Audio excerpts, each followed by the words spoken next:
Hey y'all, I'm Mayer Cunningham, the special education boss. If you've ever felt confused, overwhelmed, or just plain frustrated at the 504 IEP table, you are in the right place. Every week, I'm breaking down the rules, the rights, and the realities of special education so you can walk into meetings informed, empowered, and ready to make real change. And whether you're a parent, a teacher, an advocate, a school-based member, or somebody who's just trying to do right by a student, this podcast gives you straight talk, real answers, and tools that you can use immediately. I'm not here to play politics. I'm not here to play sides. I'm here to train people who sit at the table and teach you how to follow the law, ask the right questions, and protect the rights of students. So go ahead and hit subscribe, share this with a friend, and you know what? Meet me back here every single week. We're not just talking about change. We're making it. Because when you know better, you do better. And when we get it right for the child, we get it right for everybody. You guys, welcome back to the show. Mayer Cunningham, special education boss, training everyone that sits at the 504 IEP table to navigate and negotiate successful student outcomes. Super excited to have the great Sean Foley on our podcast, special education boss. Sean, welcome to the show. Thanks for having me, Karen. Good to see you. Always a pleasure. Good to see you. Yes, it's good to see you. So Sean is a superstar in the business world, and we met through a common leadership program that we're in, and he does so many things. So I'm going to let him tell us what he does, and he does it at a high speed with a great spirit of excellence. Yeah, no, thanks. I appreciate it. So, Karen and I, we met at a leadership group that we're involved in based in Nashville, personal brand development, et cetera. So a lot of the things that I do on the side in terms of how to develop, acquire and sustain difficult to acquire relationships from a top level in terms of C-suite, et cetera. I've done sales for 20 plus years, different industries, commercial real estate for a number of years, based in Phoenix, where I'm from, currently living there now. But did that across the country, acquisition, disposition, sales, leasing as well for office and industrial. And then went back and got my international MBA. So I was overseas for that for a bit. Peru for a while to finish Spanish included, Germany, et cetera. And that took me to Seattle for a number of years, covered business, Washington, Hawaii, Alaska, Pacific Rim, then Colorado for about 8 years, where I covered business out of state a little bit too, and so forth. So sales is a passion. I love it. I do it differently, which is what I'm trying to coach and build a brand on myself on the side.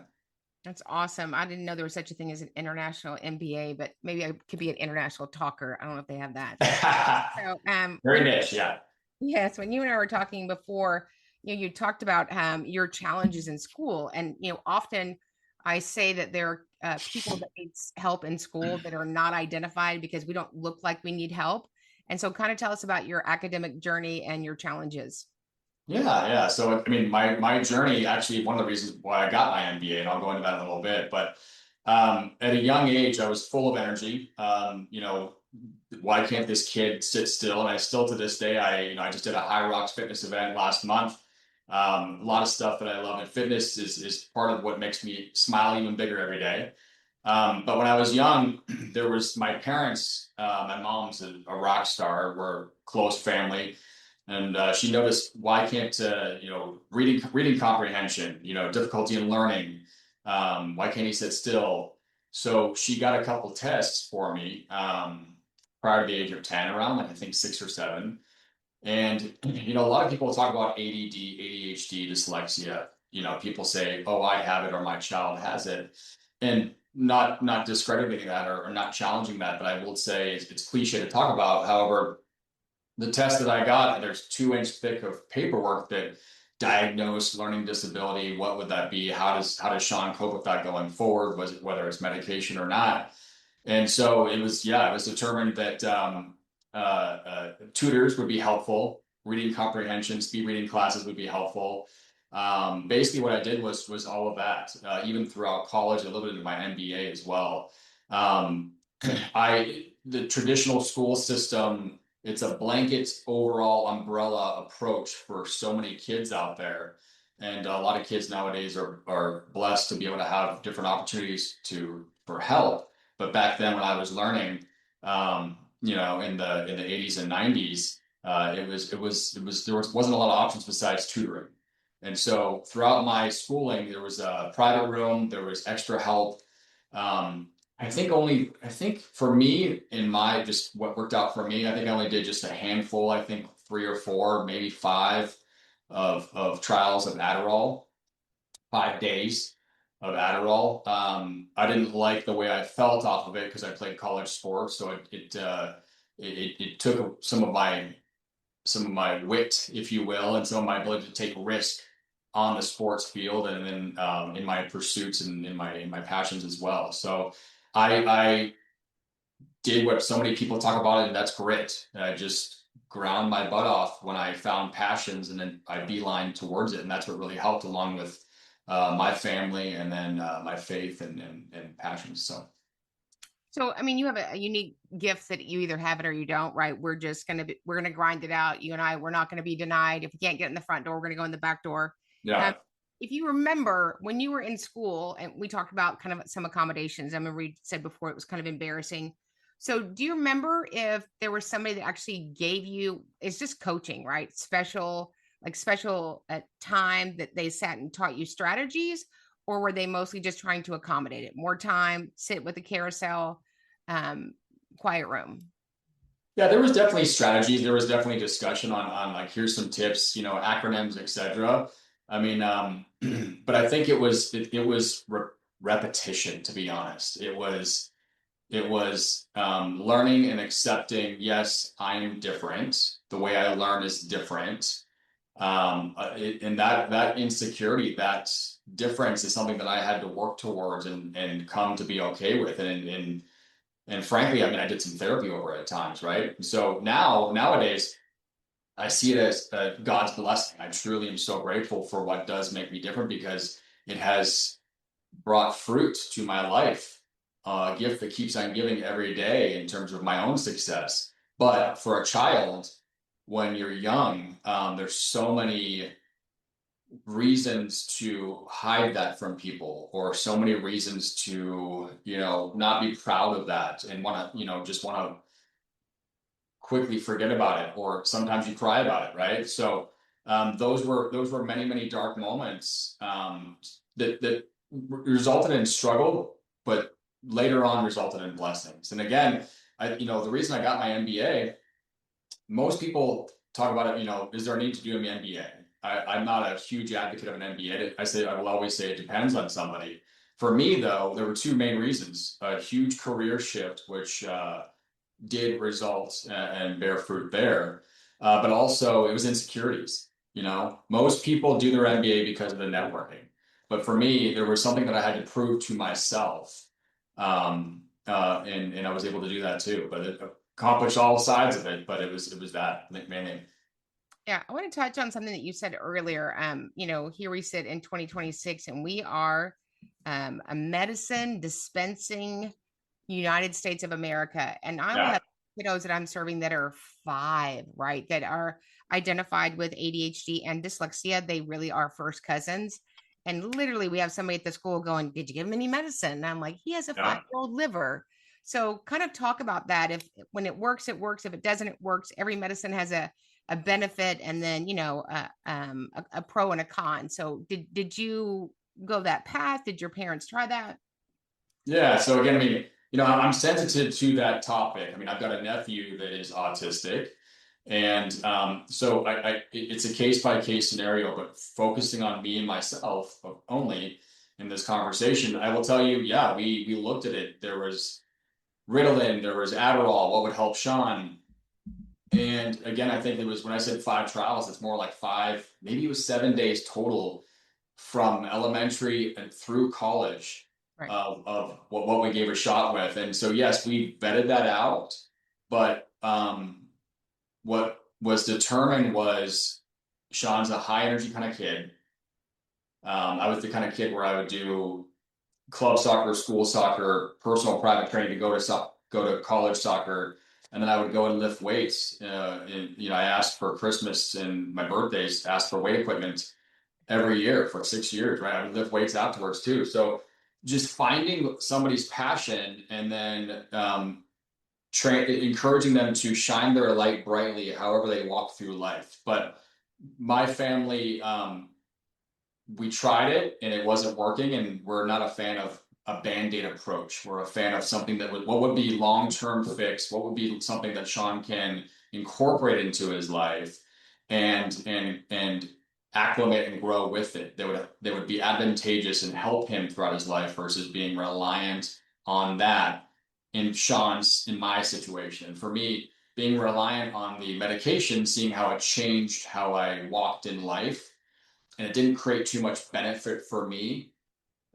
Sure, at the time, the short term, it was more difficult, but in the long term, the decisions that my family and I made, it proved to be something that was a blessing, the right decision for me. Right. It sounds like you have an amazing family, and we want that, right? Parents that intervene, schools that intervene. So important. So, and it also sounds like your parents were happy that however Sean is cooked, Sean is cooked. There Yeah. comes, I always say that the two most kiddos that are discriminated that I serve are kiddos with Down syndrome and ADHD. And you just said some things that I vehemently agree with. Everybody joking around or not joking around is like, oh, my ADHD, my ADHD. And so it's a neurological difference. It's not some badge of honor. Why do you think so many people, I mean, if you talk fast, I talk fast, or if you're, with your hands, you have ADHD. Why do you think that's become such a norm statement?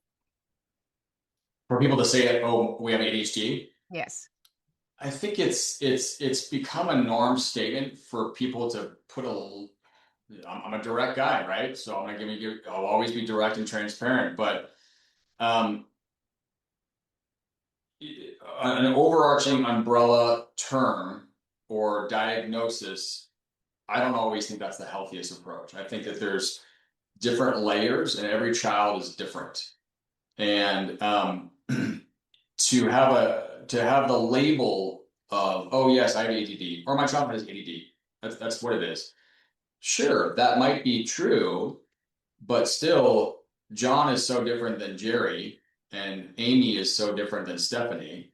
Right. And so that's part of the frustrations as I look back on my upbringing with school in general. That's part of the frustrations that I had was like the SAT test.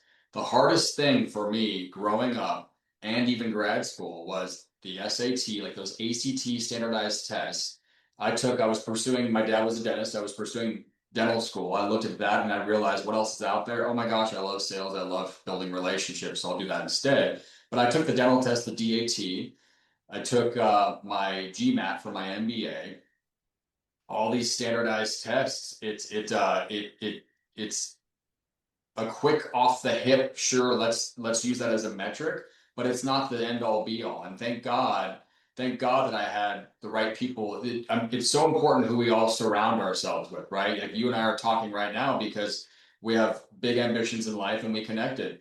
And so I'll just say this: my resume, and the mentors that I built and their belief in me over years, over time, and watching me how I walk in life and watching my say-do ratio, my integrity, and the results that I'm able to produce. Those mentors that wrote letter recommendations for me, along with my resume, and then I got the bare minimum on the GMAT test for my MBA. That's what got me into my MBA. It wasn't, oh, Sean rocks the GMAT or Sean rocks the dental test or the SAT. And I just think that those umbrella approaches aren't always the best thing, and the labels, it can be dangerous. Yeah, I say for public school, which it's, we have to have it. We spend so much time graduating kids that we forgot to educate them. I have no idea why any of us take 2 years of a language other than English. You talked about, you have this amazing support team, even as, as an adult, and so do I. And I seek those out. So were there teachers that you remember in school or in college that really they got how Sean was cooked and how you performed at your best and they supported you? 100%. Yeah. There's a couple, we call them chemo in high school, Wenchi in elementary school, Mrs. Wenchi. Yeah, there's a handful of teachers that I can remember that were fantastic, and they saw the difference, and they saw that I wasn't just some jock, that's where my confidence came from. It was Sean's driven, he's passionate, and I think my family and I and those teachers, we all believe there's a difference between a hand up versus a hand out. Yeah. And if somebody's putting in the work, if somebody is truly passionate or truly trying to learn, but they're struggling a lot, like I did, then great. All right. Then that will hopefully light a fire in a good person and a good teacher to try to figure out how can we help this person that learns differently. And those teachers stood out to me. Yeah. I remember shockingly, I got in school an F in conduct for talking too much for 12 years. And guess what Yeah. I do for a living? And I think teachers have to teach to the middle, right? It's a group of kids. We got to get it done. Um, Yeah. all those things that we celebrate in school academically may have nothing to do with what you're going to do in life. And I've been in sales my whole life. One of my favorite things was I used to sell caskets door to door. I love sales. We're all in sales. Yeah. But the things I think would be great for kiddos is if we gave them a personality test, a temperament test, right? And so Yeah. all this standardized, and either you're successful or you're unsuccessful. And kiddos come on a continuum, humans come on a continuum. So Yeah. when you were in college, were there specific professional accommodations, or were they, oh my gosh, he's trying to get get out of jail card free? Wait, I'm sorry. I missed that. Could you repeat that Yeah. question? So when you were in college, did you also have accommodations there? Yes. Yes. So, well, I'll never forget. So I kept this a secret from everybody through college, and I didn't mention a thing until honestly grad school was done, because that was the end of my traditional learning school, right? So I think I was about 31. I was on a bachelor party in Austin, Texas, and I was with about 13 or 14 of my guy friends that I were all Arizona guys. And we were at a nice dinner, and they were like, "Oh my gosh, yeah, you're kidding. You had ADHD, dyslexia, extra time on tests, private room, all this, even throughout college."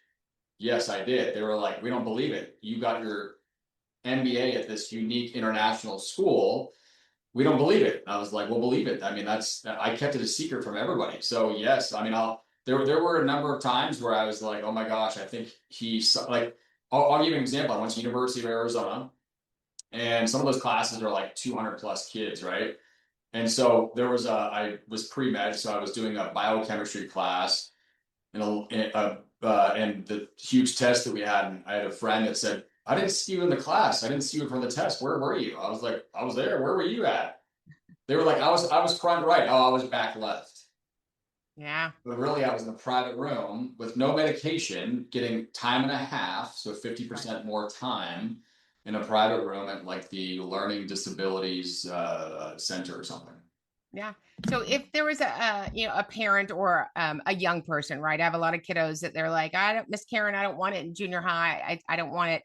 Kind of speak to them if they're listening. What is the benefit about accessing those accommodations? Yeah. Um, if you're going to fail, fail fast, right? But learn how you can. It's one thing to fail, but it's another thing to not learn from it, right? I think that one thing that should be taught in parents' homes and in school is it's okay to fail. Yeah. Because failure means we're trying. If we're putting in the work, Right. failure means we're trying, and it's an opportunity to learn. I always believe the same in a relationship. If you're having a disagreement with a spouse or somebody, that's a healthy opportunity to grow closer and to learn from it versus, oh my gosh, we're going to break up or something, right? So I believe that it's so important to if somebody's just failing, if a child's just failing, okay, get them the help that they need to figure out a path to success. And that path to success instills confidence, and it also instills drive, grit, and resilience. Yeah. Rather than, okay, I hit the glass ceiling, I'm going to give up that quickly. So many freaking people, excuse my language there, but they give up, or they don't, they're not resilient. Or there's Right. one, and this directly transitions into life. I think school, to your point, school should help us prepare for life. If you're in sales, for example, you get a no, that's not for me. Thank you. Your product or service is not for me. Right. Okay, well, how, asking third layer, fourth layer questions to figure out how can we help you? How can we help your business rather than just giving up so quickly? So much of that does prepare us for life if we have the right help along the way. Absolutely. It's funny. I have a whole page full of resilience questions for you, but something that you talked about, kiddos that have exceptionalities, right? Or differences, they learn to be hard workers because nothing is handed to them. Yeah. So if you had it to do over again and you don't, I mean, you said earlier you would consider this a blessing. I I can tell you, not only do I consider it a blessing, but I'm proud of the blessing and how God has made me. Yeah. But it took a while to get there, right? But yes, absolutely, it's a blessing, and I just think that I think that um, first of all, schools are only going to be so. There's a number of things I think, but teachers, for example, they're underpaid. I For sure. believe that. I believe first responders are underpaid too. But you get a certain amount of, you get what you pay for at certain times. And where is that money allocated from school systems? Arizona, for example, I think it's like one of the worst school system states in the USA. Depending, I mean, excluding private schools, of course, where my niece went, it's fantastic there. So you get what you put into it in terms of on the off hours when nobody's watching. Right. And nowadays, so many kids can learn so much from YouTube. Kids can learn so much outside of the school system. Kids can learn so much from, again, who they surround themselves with. I was always curious. My mom, I'll never, like, it was sixth grade. My mom threw my brother and I into a full day Tony Robbins seminar at the Phoenix Suns Arena from, I think it was like 8 a.m. to 7 or 8 p.m. Yes. And that sparked my passion and curiosity and drive for personal development, growth, which later transitioned into I love masterminds, all kinds of stuff, and that's how you and I met from the Yes. Nashville group, right? Yeah. So So yeah, I think it's awesome when parents. I've heard what wealthy families do, successful families, when they, not just the parents are this great and that they're this educated, but how they bring up their children to be the same way. And that is so many times throwing your kids into different things rather than just, oh, they love baseball, that's it for them. Have them try different things, mixed martial arts, music, whatever it might be, personal growth, different, etc. So good. That's funny you said that. When long before you were born, my dad busted into my room one night in 1973. I was in third grade, and he flicks on the light. I was already asleep. He goes, "Karen, I went to this seminar and I got this book, See You at the Top, Zig Ziglar." And Yeah, so I was just like you. I was thrust into professional, personal development early. I spend more money annually on personal development than anybody has ever spent on any kind of college degree. Talk yeah. about how important that is, and we can access that now at whatever age. Kind of talk about how important that is for your success in life. Personal development. Yeah. Yeah, I also have spent quite a bit of money on myself, right? I think I invest, I spend my money in investments and I spend it on myself in terms of personal development, but also learning, how can I learn more, or whether it's martial arts, Yeah. or, and of course, memory, the occasional vacation too. So I think investing, your question was how important it is investing in yourself. Is that Yes. right? Yes. Yeah, it's crucial. It's crucial, and not just, I'm gonna be bold here again, but I've watched what it looks like, and this is a blanket statement of generality here, right? But I've watched how some parents of their kids that I grew up with, and those kids are now adults today, how they raised those kids that are my age, and what are those kids doing today? What Right. are those adults doing today? There's exceptions to every rule, but when you look at certain styles of parenting, like for example, if a parent just chose to be a friend versus a parent, like on average, those kids that are now adults my age today, they're they're they're not as much of a go-getter, let's put it. Like they're a little bit more complacent with their life, or they're sometimes floundering. Right. And they're good people to their heart, but I think, again, guidance is crucial. Guidance is key. And that's why I believe it's so important to have something bigger than yourself. For me, it's God and my faith, right? And that's, faith is so important. But if you don't have that, you're just a untethered buoy floating around the ocean, and you won't be able to withstand any storm. that comes your way, because that is inevitable, as we all know, as you know. Yeah. I mean, will it capsize your boat, or will you be able to bear the storm? So. Yeah, so good. And so many people will talk about that, high school was their glory days. And for anybody listening, you can always re-up. It doesn't matter if you're 25 or 85. There's so much training that you can access on the internet and developing yourself. There's so much in you. My heart is whatever's in you, leave it all here. You and I saw the great hip hop preacher, and he said, finish your life on empty, right? Leave it all here, not talking about what happened in 1983 at the prom. So if you're listening, I want you to go on. I want you to, that those 3 federal thresholds that we're looking at for kiddos: gainful employment, independent living, but that third piece is further education. And so no matter what somebody said about you in school, what you couldn't do, what you could do, I want you to continue your education and pour into yourself, and bet on yourself, because there's nobody better than you to be you. So, Sean, you're amazing. You're such a driver and a success. How can people get a hold of you, and what do you offer for their businesses to be successful? Yeah, absolutely. I appreciate that. And likewise, I'm just happy to be here and always be in your arena. You're inspiring, and I've loved getting to know you, and thank you for having me again. My Instagram handle is Sean, SEANM, as in Michael, so just the initial, and then Foley, FOLEY _ afterwards, or Sean Foley, which is in Scottsdale, Arizona. There's a couple of Sean Foleys out there, I've learned, so that's me on LinkedIn as well. So right now I lead our team for capital partnerships for robotic AI technology in a certain healthcare niche as it pertains to men's urology. So I lead our team for a couple states there, based out of Phoenix, but on the side though too, and this will be actually much more of the focus down the road. But I'll be continuing to coach and inspire and help lead specifically men, but I'm happy to help out women too, in terms of how to find greater fulfillment and reach those relationships that are difficult to acquire and sustain in the specific healthcare arena, whether it's the C-suite of a large corporation, or whether it's getting new patients for a dental office, etc. So how to build sales and revenue.